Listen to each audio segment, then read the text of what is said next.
Hello. Welcome to another Read With Me session. I'm yours truly, Isabel Bedell, and I'm here to read with you. I'm so excited because not only is this book amazing, okay?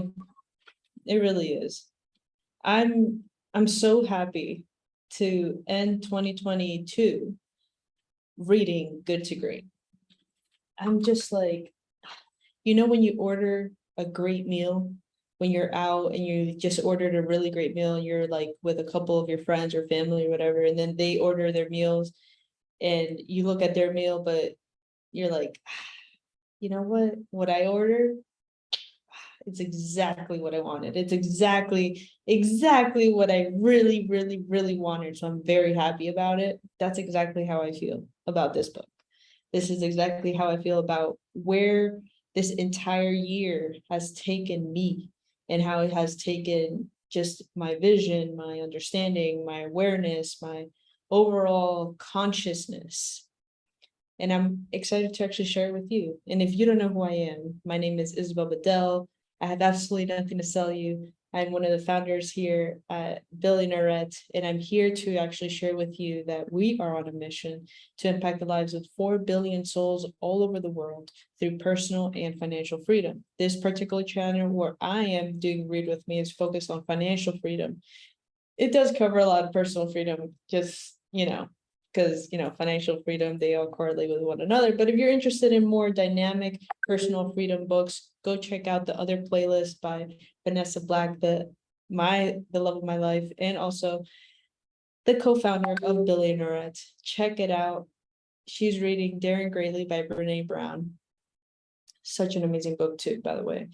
And I am actually finishing up chapter 4 of Good to Great.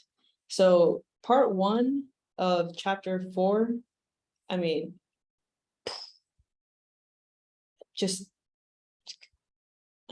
you got to watch it. You got to go check it out. It was amazing. I'll read with you something that I literally put a heart next to it. The moment a leader allows herself or himself to become the primary reality people worry about, rather than the reality of being the primary reality, you have the recipe for mediocrity or worse.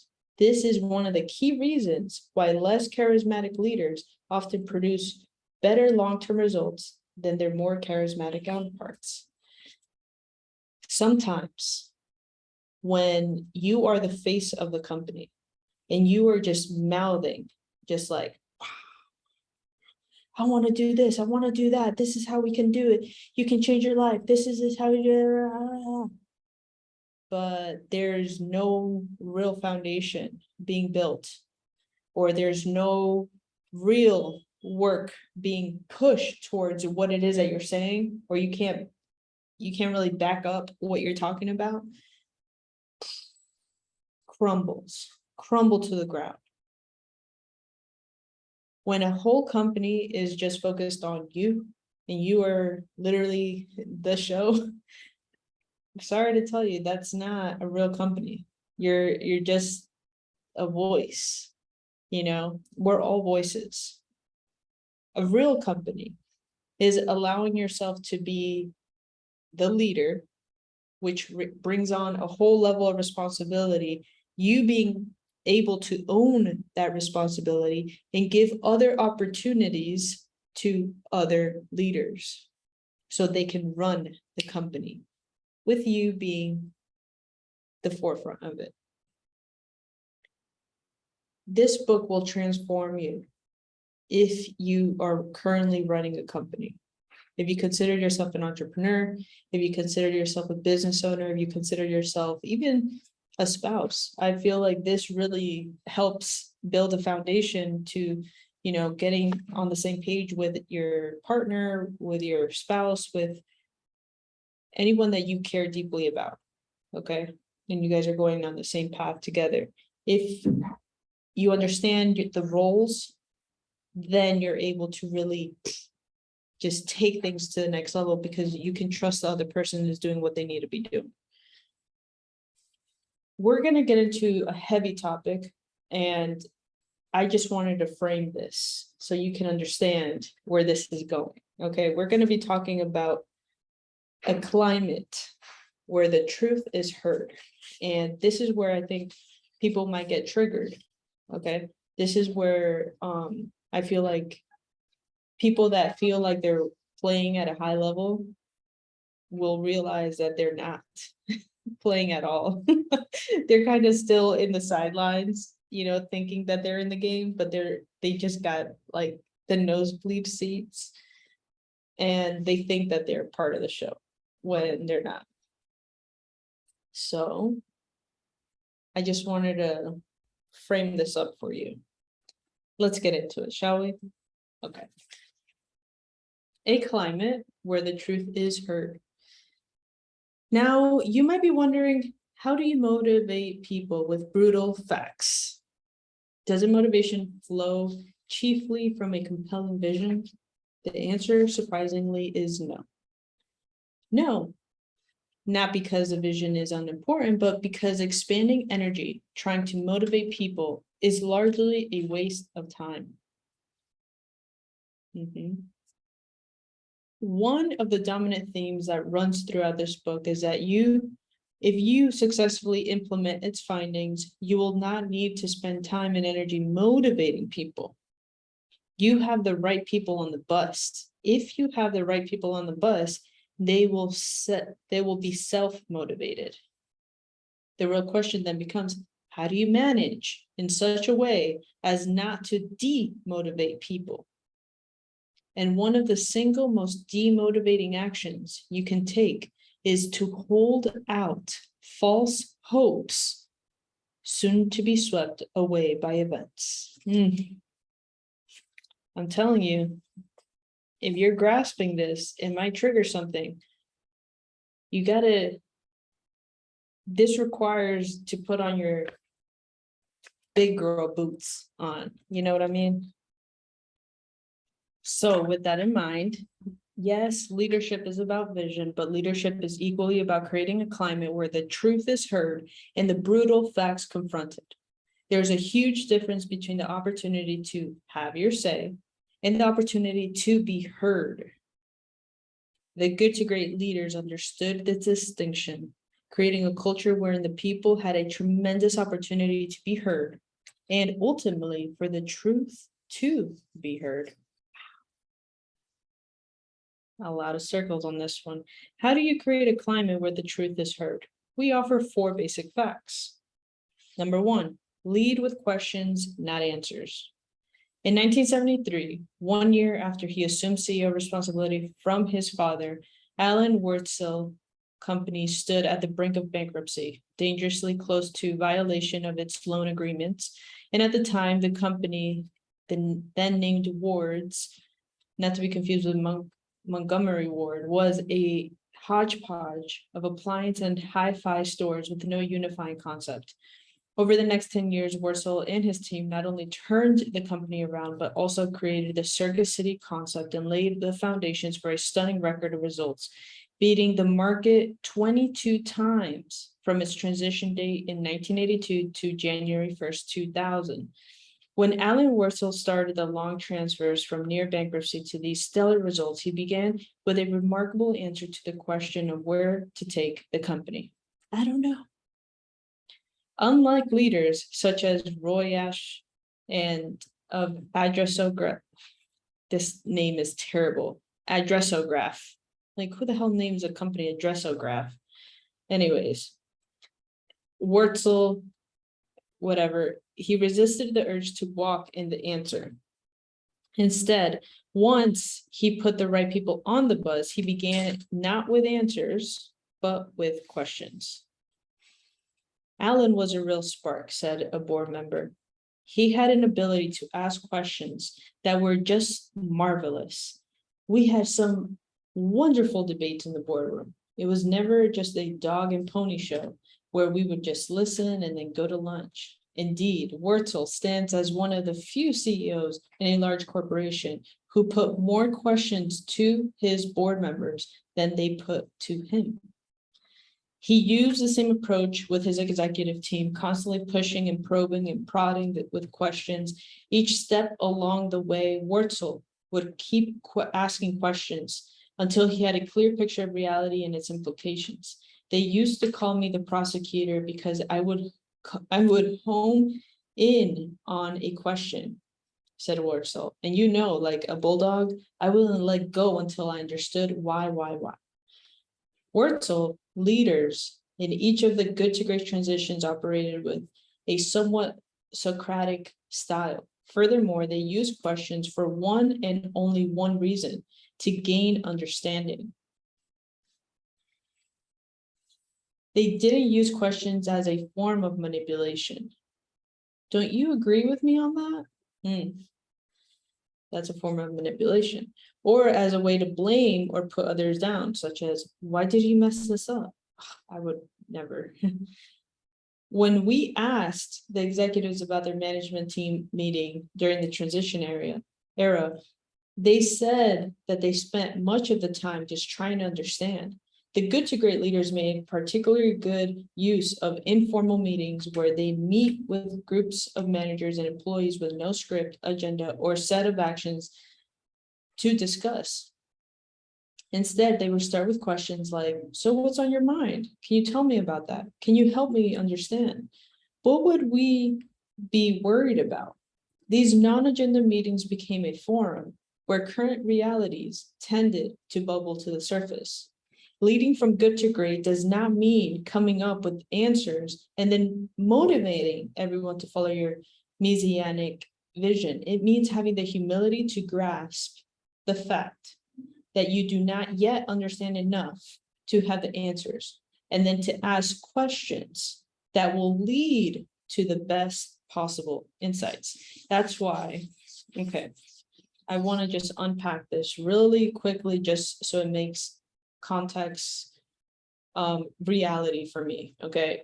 If you don't, they're pretty much saying, leading from good to great does not mean coming up with the answers and then motivating everyone to follow your vision, right? It means having the humility to grasp the fact that you do not yet understand enough to have the answers and then ask the questions that will lead to the best possible insight. So because let's say you might create this amazing vision in your head, and then you're like, oh, that was awesome.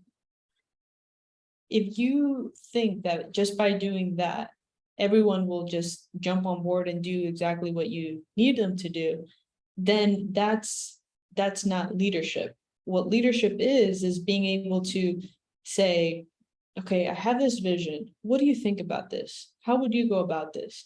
How can we do this? What if we do this and what if we do that? What if that doesn't work? What if we do this and then this happens and how do we handle it?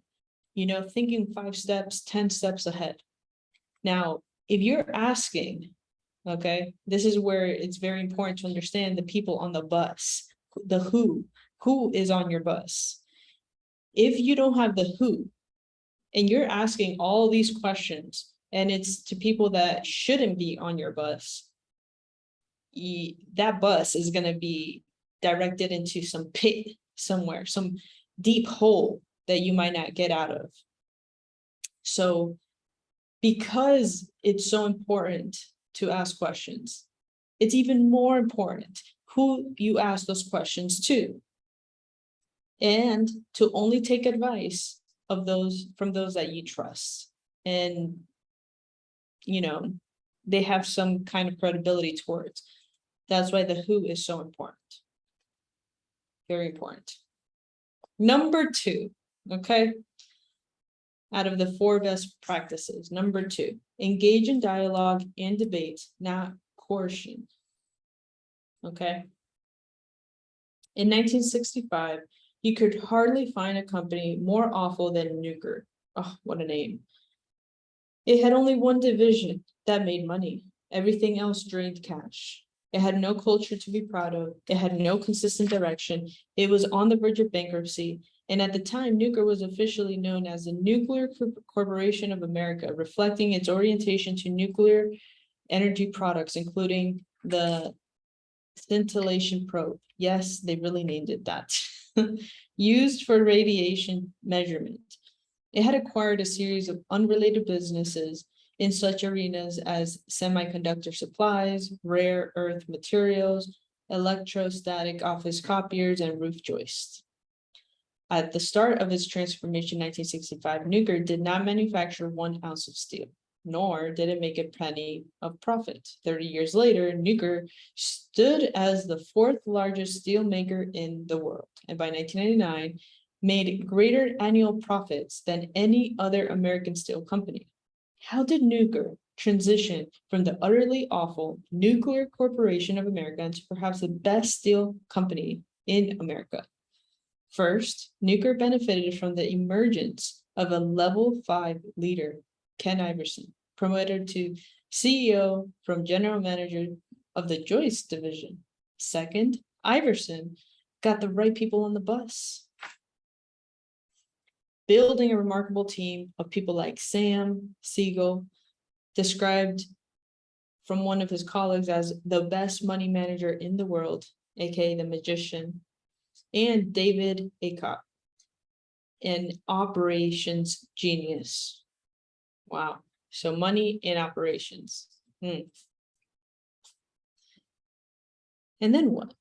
Well, just like Alan Wurtzel, Iverson dreamed of building a great company, but refused to begin with the answer for how to get there. Instead, he played the role of Socratic moderator in a series of raging debates. We established an ongoing series of general manager meetings, and my role was more as a mediator. There was chaos. We would stay there for hours, ironing out all of the issues, and until we came to something. And at times, the meeting would get so violent that people almost went across the table at each other. People yelled. They waved their arms around and pounded on the tables. Faces would get red and veins would bulge out. Iverson's assistants tell a scene repeated over the years wherein the colleagues would march into Iverson's office and yell and scream at each other, and then emerge with a conclusion, argue and debate, then sell the nuclear business, argue and debate, and then focus on steel joists, argue and debate, and then begin to manufacture their own steel, argue and debate, then invest into their own mini mill, argue and debate, and then build a second mini mill, and so forth. Nearly all of the nuclear executives we spoke with described a climate of debate wherein the company's strategy evolved through many agonizing arguments and fights. Like Nuker, all the good to great companies had a penchant for intense dialogue. Phrases like loud debate, heated discussions, and healthy conflict peppered the articles and interview transcripts from all the companies. They didn't use discussion as a sham process to let people have their say so that they could buy in to a premeditated decision. The process was more like a heated scientific debate with people engaged in a search for the best answers. Wow. Okay. Number 3, conduct autopsies without blame. Conduct autopsies without blame. Number 3. I'm gonna look that word up. Autopsies. Autopsies. In 1978, Philip Morris acquired the 7-Up company. Oh, wow. I didn't know that. Philip Morris acquired the 7-Up company only to sell it 8 years later at a loss. The financial loss was relatively small compared to Philip Morris's total assets, but it was a highly visible black eye that consumed thousands of hours of precious management time. In our interviews with Philip Morris executives, we were struck by how they all brought up the debacle on their own and discussed it openly. Instead of hiding their big, ugly mistake, they seem to feel an almost therapeutic need to talk about it. In this book, I'm a Lucky Guy, Joe Coleman dedicates 5 pages to dissecting the 7-Up disaster. He doesn't hold back the embarrassing truth about how flawed the decision was. It is a 5-page clinical analysis of the mistake, its implications, and its lessons. Hundreds, if not thousands of people, hours have been put and spent in autopsies. Oh, I think it's autopsies. Autopsies of the 7-Up case. Yet, as much as they talked about this conspicuous failure, no one pointed fingers to single out blame. There's only one exception to the pattern: Joe Coleman, standing in front of the mirror, pointing the finger right at himself. It became apparent that this was another Joe Coleman plan that didn't work, he writes. He goes even further, implying that if he'd only listened better to the people who challenged his idea at the time, the disaster might have averted. And he goes out of his way to give credit to those who were right in retrospect, naming those specific individuals who were more prescient than himself.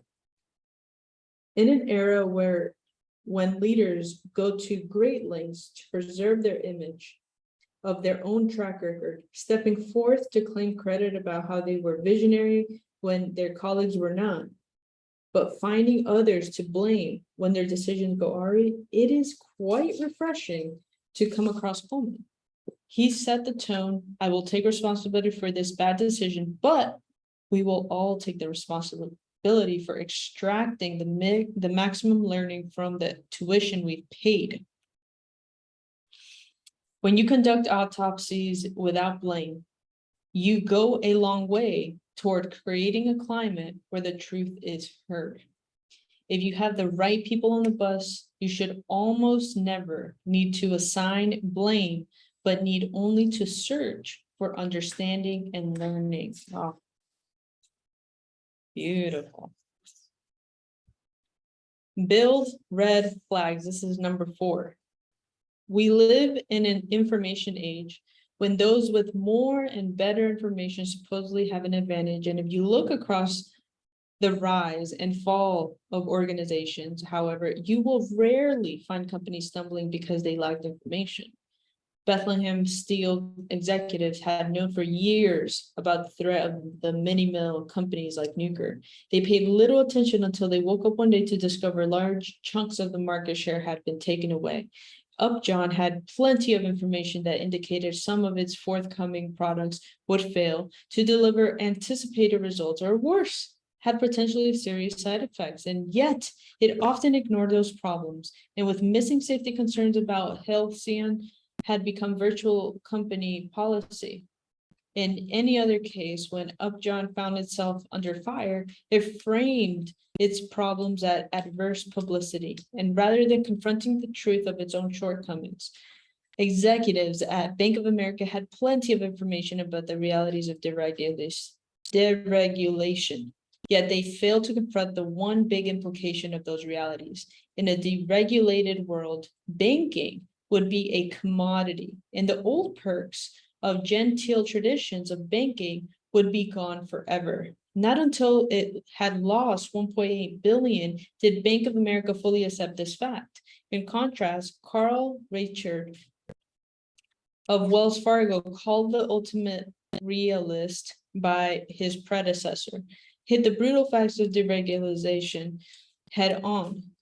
Sorry, fellow bankers, but we can preserve the banker class no more. We've got to be businessmen with as much attention to cost and effectiveness as McDonald's. And indeed, we found no evidence that the good to great companies had more or better information than the comparison companies. None. That means we all have the same type of information. We all have access to it, especially nowadays. I mean, we're talking about these people are like in the 90s and the 80s and even the 60s. We're in 2022, honey. Anything you need is the tip of your finger. Okay. Both sets of companies had virtually identical access to good information. That the key then lies not in better information, but in turning information into information that cannot be ignored. That's a good one too. One particularly powerful way to accomplish this is through red flag mechanisms. Allow me to use a personal example to illustrate this idea. When teaching by the case method at Stanford Business School, I issued to each MBA student an 8x511 bright red sheet of paper with the following instructions. This is your red flag for the quarter. If you raise your hand with your red flag, the classroom will stop for you. There are no restrictions on when or how to use your red flag. The decision rests entirely in your hands. You can use it to voice an observation, share personal experience, present analysis, disagree with the professor, challenge a CEO guest, respond to a fellow student, ask a question, make a suggestion, or whatever. There will be absolutely no penalty whatsoever for any use of a red flag. Your red flag can only be used once during the quarter. Your red flag is a non-transferable, and you cannot give it or sell it to another student. With the red flag, I had no idea precisely what would happen each day in class. In one situation, a student used her red flag to state, Professor Collins, I think you're doing a particularly ineffective job of running class today. You are leading too much with your questions and stifling our independent thinking. Let us think for ourselves. The red flag confronted me with the brutal fact that my own questioning style stood in the way of people's learning. A student survey at the end of each quarter would have given me the same information, but the red flag real time in front of everyone in the classroom turned information about shortcomings of the class into information that I absolutely could not ignore. I got the idea of the red flag mechanism from Bruce Wolpert, who instituted a particularly powerful device called the short pay at his company, Granite Rock. Short pay gives the customers full discretionary power to decide whether or how to pay on an invoice based on his own subject evaluation of how satisfied he feels with a product or service. Short pay is not a refund policy. The customer does not need to return the product, nor does he need to call Granite Rock for permission. He simply circles the offending item on the invoice, deducts it from the total, and sends a check for the balance. When I asked Wolpert his reasons for short pay, he said, you can get a lot of information from customer surveys, but there are always ways of explaining away the data. With short pay, you absolutely have to pay attention to the data.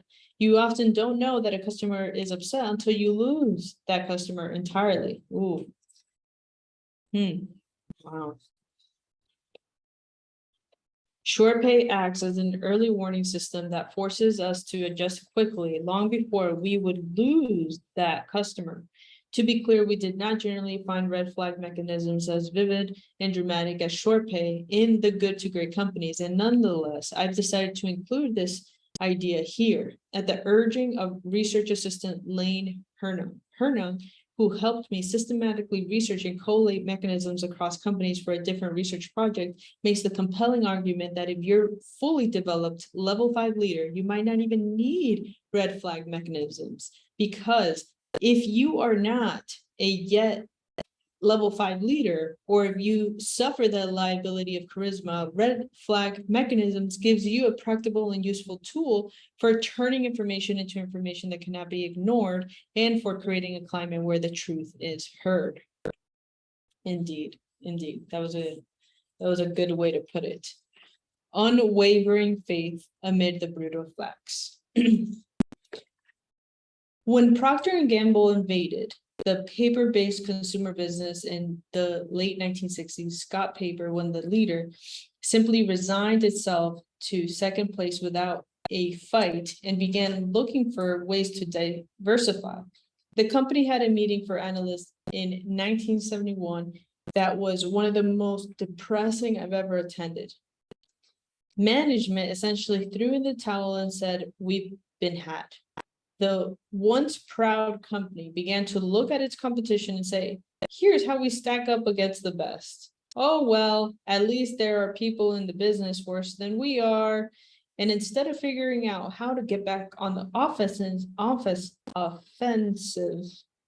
oh my God, on the offense and win, Scott just tried to protect what it had, conceding the top of the market to P&G. Scott hoped that by hiding away in the B category would be left alone by the big monster that had invaded its turf.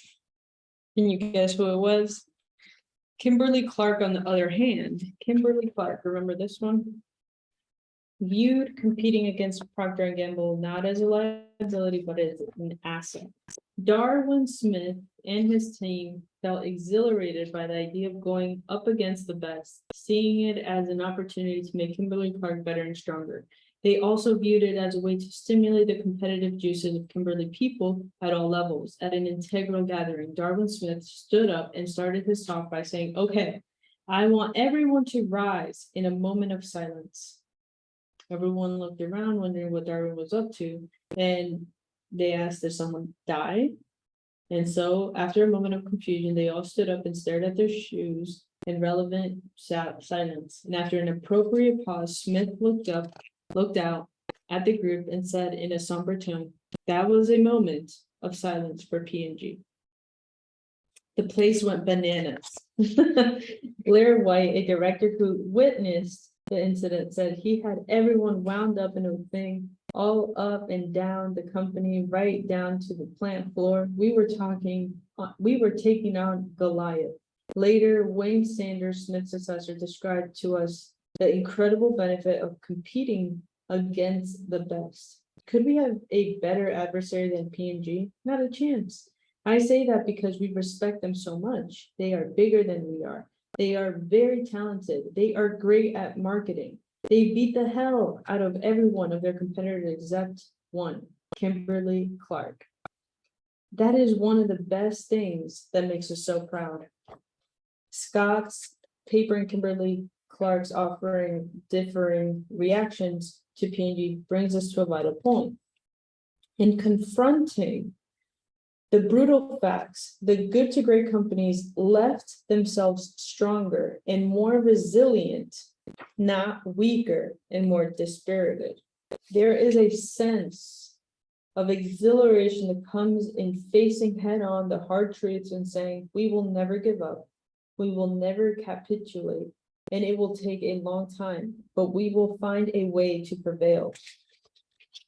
Robert Aders of Kroger summed this up nicely at the end of his interview, describing the psychology of Kroger's team as it faced the daunting 20-year task of methodically turning over an entire Kroger system. There was a certain Churchillian character to what we were doing.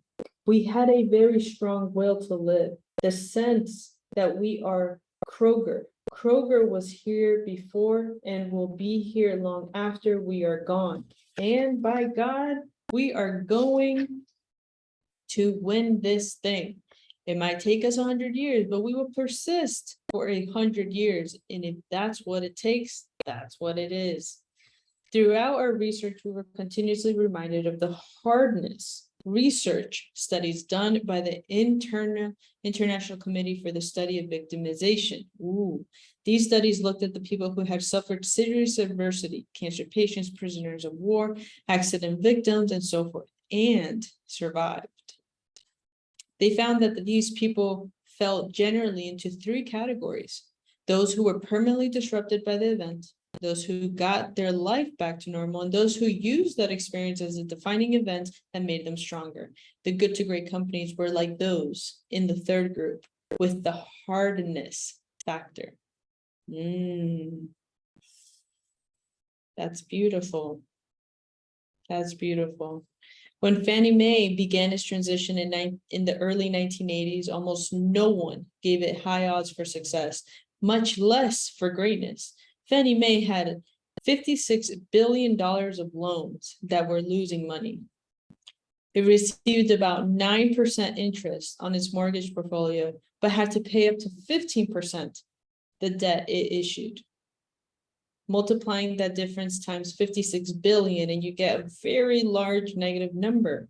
Furthermore, By charter, Fannie Mae could not diversify outside the mortgage finance business, and most people viewed Fannie Mae as a total beholden to shift in the direction of interest rates. They go up and Fannie Mae loses. They go down and Fannie Mae wins. And many believe that Fannie Mae could succeed only if the government stepped in to clamp down on interest rates, and that's their only hope, said one analyst. But that's not the way David Maxwell and his nearly assembled team viewed the situation. They never wavered in their faith. They consistently emphasized in their interviews that with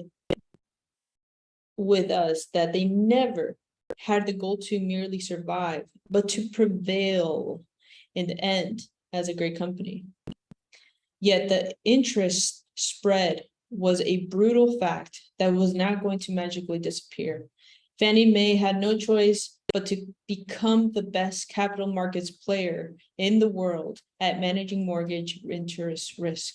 Maxwell and his team set out to create a new business model that would depend much less on interest rates, involving the intervention of a very sophisticated mortgage finance instruments.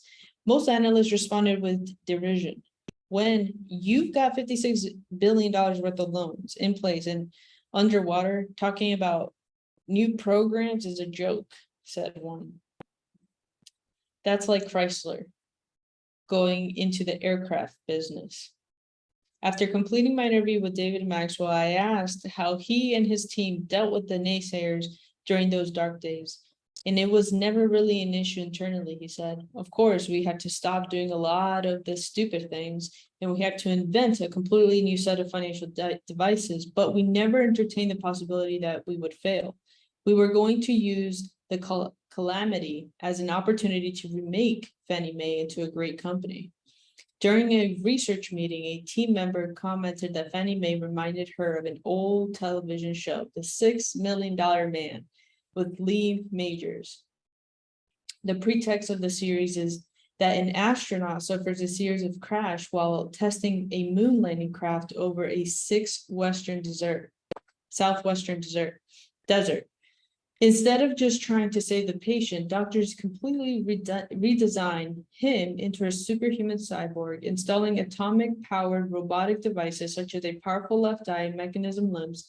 Similarly, David Maxwell and his team didn't use the fact that Fannie Mae was bleeding and near death as a pretext to merely restructure the company. They used it as an opportunity to create something much stronger and more powerful. Step by step, day by day, month by month, the Fannie Mae team rebuilt the entire business model around the risk management and reshaped the corporate culture into a high-performance machine that rivaled anything on Wall Street, eventually generating stock returns nearly 8 times the market over the 15 years. Wow. That's beautiful. I love that. And, you know, we all love an underdog story. We all love an underdog story. So like, if you're at a point maybe in your life that you feel like, oh, shit, where's this going? How am I going to get out of this? What's going to happen? Is this going to work? You know, understand that it takes time, but also if you allow negative thoughts, if you allow the naysayers, you know, to just creep into your positive bubble, like that's how they burst your bubble. That's how you get left in the dust, and that's how you end up like pretty much burnt out, chewed out, and who likes that? You know what I mean? Let's finish this off. The Stockdale paradox. Of course, not all good to great companies faced a dire crisis like Fannie Mae. Fewer than half did. But every good to great company faced significant adversity along the way to greatness. Of one sort or another, Gillette and the other takeover battles, Nuclear and Imports, Wells Fargo, and Deguerlis. Okay, let me reread this. Not all good to great companies faced a dire crisis like Fannie Mae. Fewer than half did, but every good to great company faced significant adversity along the way to greatness. Just like Gillette in the takeover battles, or like Nuker and imports, Wells Fargo and the deregulation, also Pitney Bowes losing its monopoly, Abbott Labs and a huge product recall, Kroger and the need to replace nearly 100% of its stores, and so forth. In every case, the management team responded with a powerful psychological duality. On the one hand, they stoically accepted the brutal facts of reality, and on the other hand, they maintained an unwavering faith in the end game and a commitment to prevail as a great company despite the brutal facts. We came to call this duality the Stockdale paradox. Nice. Stockdale, kind of like Scottsdale, Arizona, but it's Stockdale paradox. The name refers to Admiral Jim Stockdale, who was the highest ranking United States military officer in the Hanoi Hilton, prisoner of the war camp during the height of Vietnam War. He was tortured over 20 times during the 8-year imprisonment of 1965 to 1973. Stockdale lived out the war with any prisoner rights, no set release dates, and absolutely no certainty as to whether he would even survive to see his family again. He shouldered the burden of command, doing everything he could to create conditions that would increase the number of prisoners who would survive unbroken, while fighting an internal war against the captors, and their attempts to use prisoners for propaganda. At one point, he beat himself with a stool and cut himself with a razor, deliberately disfiguring himself so that he could not be put on videotape as an example of a well-treated prisoner. He exchanged secret intelligence information with his wife through their letters, knowing that discovery would mean more torture and perhaps death. He instituted rules that would help people to deal with torture. No one could resist torture indefinitely, so he created a stepwise system. After X minutes, you can say certain things. They gave the men milestones to survive towards. He instituted an elaborate internal communication system to reduce the sense of isolation that the captors tried to create, which used a 5x5 matrix of tap codes for alpha characters. Tap, tap equals the letter A. Tap, pause, tap, tap equals the letter B. Tap, tap, pause, tap equals the letter F, and so forth. For 25 letters, C doubling in for K. At one point, during an imposed silence, the prisoners mopped and swept the central yard using the code. Swish, washing out, we love you, to Stockdale. On the 3rd anniversary of being shot down, after his release, Stockdale became the first 3-star officer in the history of the Navy to wear both aviator wings and the Congressional Medal of Honor. That's beautiful. You can understand then my anticipation of the prospect of spending part of the afternoon with Stockdale. One of my students had written his paper on Scottsdale, who happened to be a senior research fellow studying the Stoic philosophers at the Hoover Institution right across the street from my office. And Stockdale invited the two of us for lunch.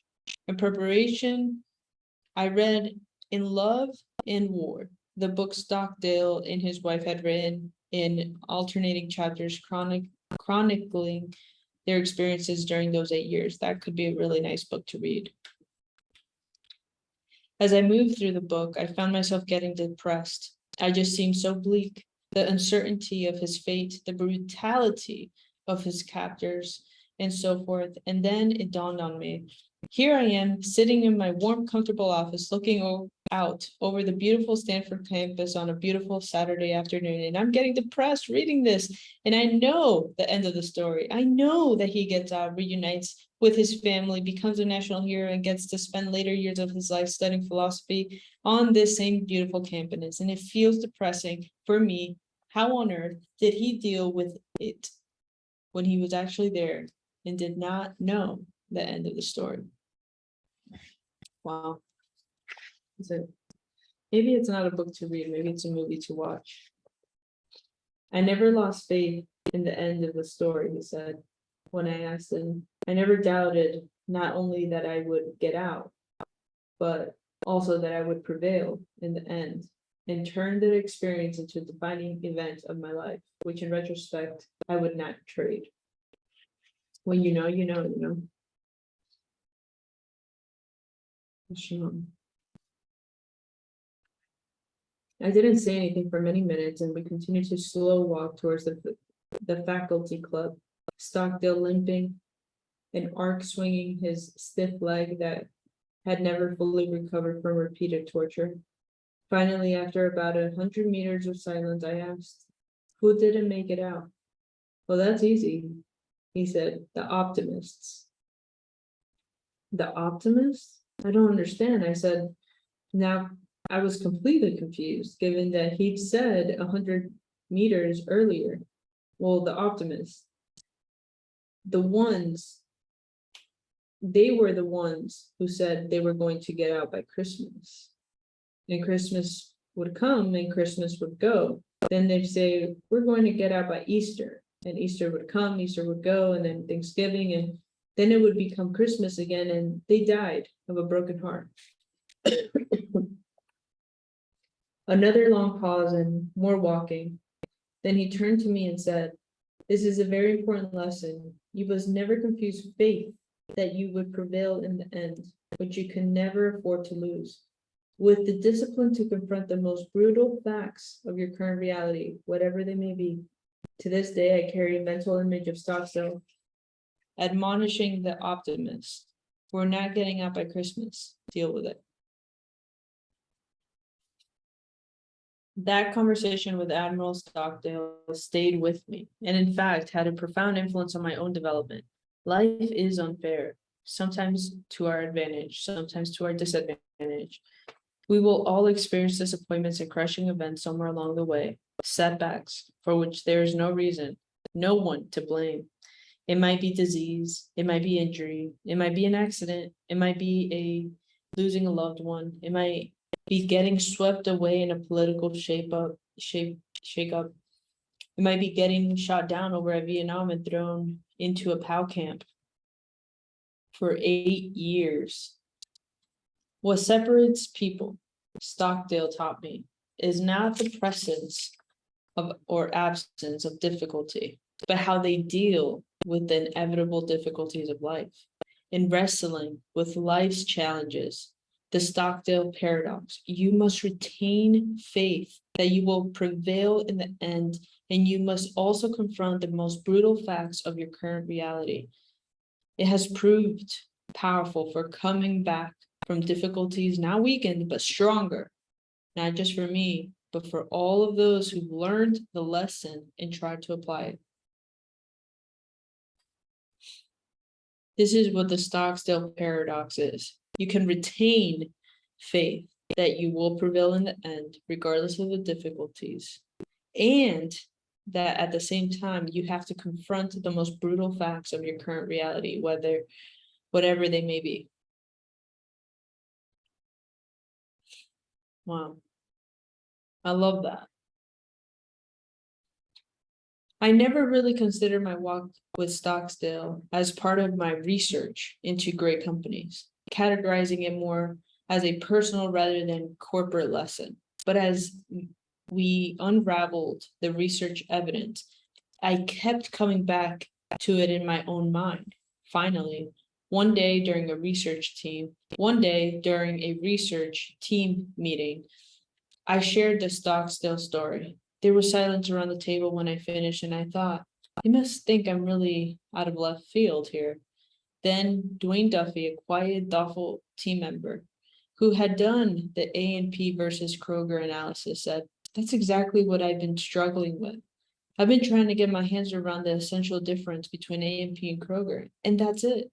Kroger was like the Stockdale, and A&P was like the optimist who always thought they'd be out by Christmas. Then other team members began to chime in, noting the same difference between their company sets. Wells Fargo versus Bank of America, both facing deregulation. Kimberly-Clark versus Scott's Paper, and facing the terrible might of Procter and Gamble. Pitney Bowes versus Adressograph, both facing the loss of their monopolies.